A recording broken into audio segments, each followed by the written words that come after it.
Assalamualaikum warahmatullahi wabarakatuh. Alhamdulillahirrabbilalamin. Wassalatu wassalamu ala asyrafil anbiya wal mursalin wa ala alihi wa sahbihi ajma'in amma ba'du. Yang saya takdimi Kiai Haji Muhammad Hasan Mutawakil Allah SHMM selaku pengasuh Pondok Pesantren Zainul Hasan Genggong.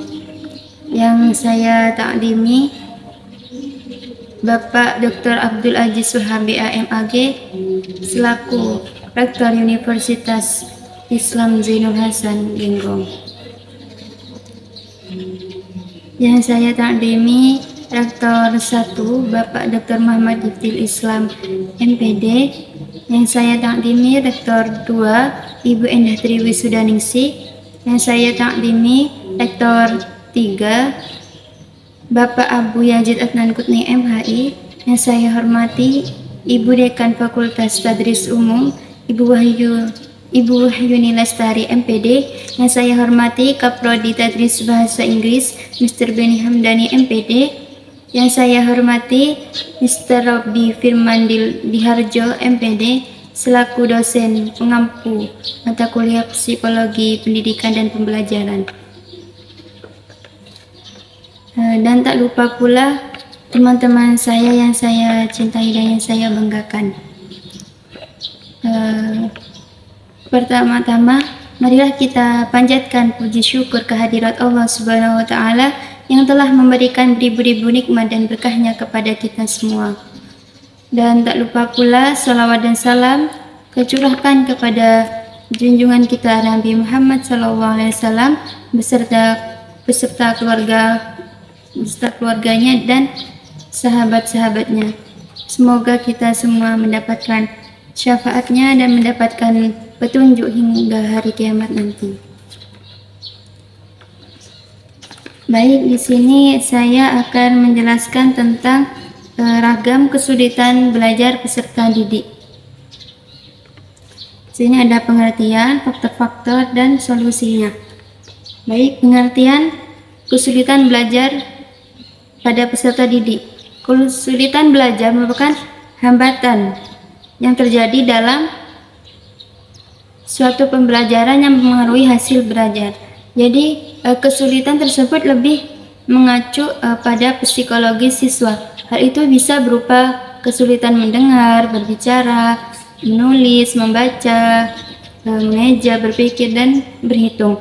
Dalam kegiatan pembelajaran, seharusnya seorang guru dapat membimbing siswa untuk melalui beberapa kesulitan yang dialaminya. Yang kedua, faktor-faktor yang mempengaruhi belajar. Faktor yang mempengaruhi kesulitan belajar siswa ada dua, yaitu faktor internal dan faktor eksternal. Faktor internal merupakan faktor yang ada pada diri siswa sendiri, sedangkan faktor eksternal merupakan faktor yang dari luar diri siswa, seperti lingkungan. Adapun faktor internal antara lain, yang pertama, kurangnya minat belajar siswa.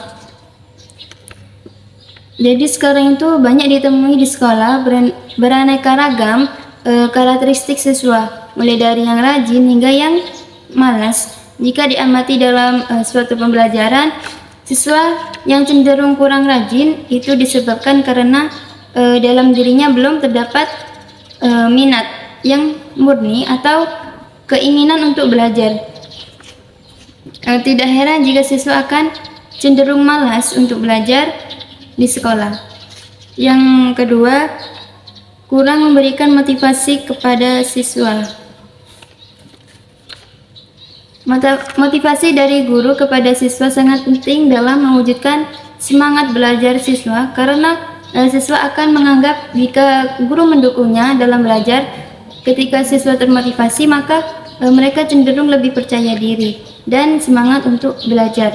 Dan yang ketiga, motivasi dari keluarga. Selain motivasi dari guru, siswa juga membutuhkan dukungan dari keluarganya. Misalnya, siswa yang mendapatkan dukungan dan perhatian dari orang tuanya akan cenderung lebih percaya diri dalam belajar di sekolah dan kondisi psikologisnya itu normal. Adapun faktor eksternalnya antara lain, yang pertama, guru sulit menerapkan pembelajaran. Saat ini seringkali terjadi perubahan kurikulum yang membuat ada sedikit perubahan dalam pembelajaran. Ketika guru kurang memahami sistematika kurikulum terbaru, maka sulit juga menerapkannya dalam pembelajaran. Yang kedua, kurangnya media pembelajaran. Media pembelajaran seringkali dianggap remeh menurut beberapa guru.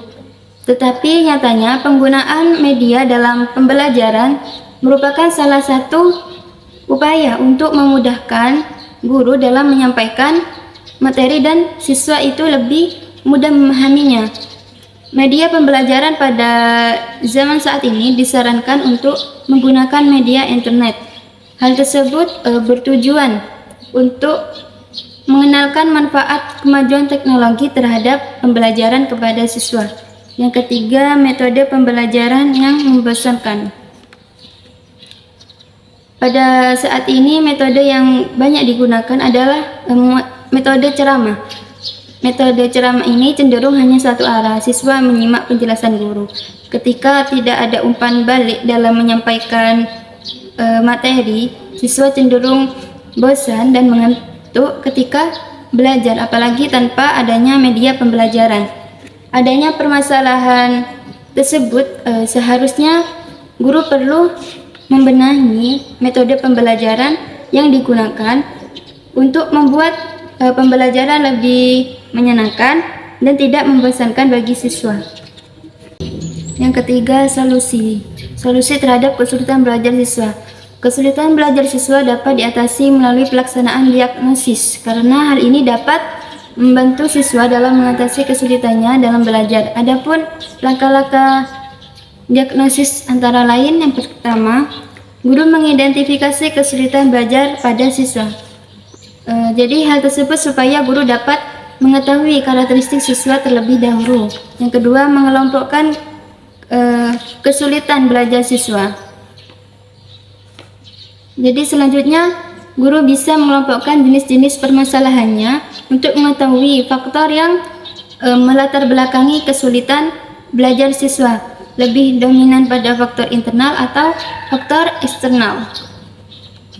Dan yang ketiga, menentukan faktor yang menyebabkan kesulitan belajar siswa.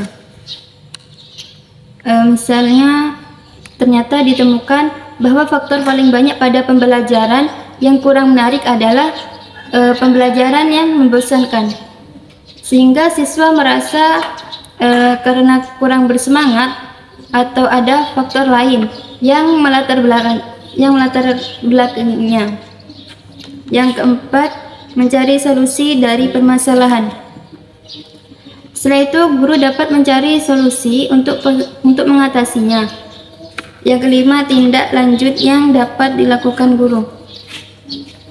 Jadi langkah terakhir, guru perlu menerapkan solusi untuk mengatasi kesulitan belajar siswa. Misalnya, guru perlu menerapkan pembelajaran yang menyenangkan, seperti menggunakan metode pembelajaran yang unik dan memberikan semangat pada siswa.